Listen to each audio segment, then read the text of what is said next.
মাম্মা, আজকে কি রান্না করেছো তুমি? আজ একটা দারুণ সুন্দর টেস্টি রান্না করেছি। এটা দিয়েই পুরো ভাতটা খাওয়া হয়ে যাবে। আলু আর এঁচড়গুলোকে কি করবে, সেদ্ধ করবে? আলু, এঁচড়, গোটা গরম মশলা, পেঁয়াজ, রসুন আর তেজপাতা, নুন আর হলুদ দিয়ে সব কটাকে ভালো করে সেদ্ধ করে নেব। ওটা হতে হতে একটা মশলার ঘোল বানিয়ে নেব। দেব আদা আর ঘরোয়া সব মশলা।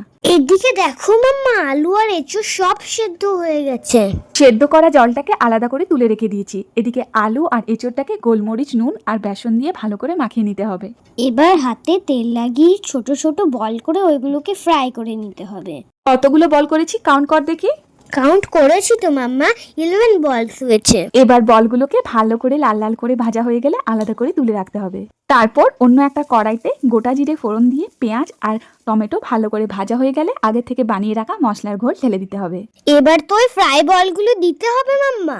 হ্যাঁ, তো ওই ফ্রাই বলগুলো দিয়ে অল্প একটু ফুটে গেলে উপর থেকে ঘি আর গরম মশলা দিলেই রেডি আমাদের আজকের কাঁচপাটার কোপ্তা কারি।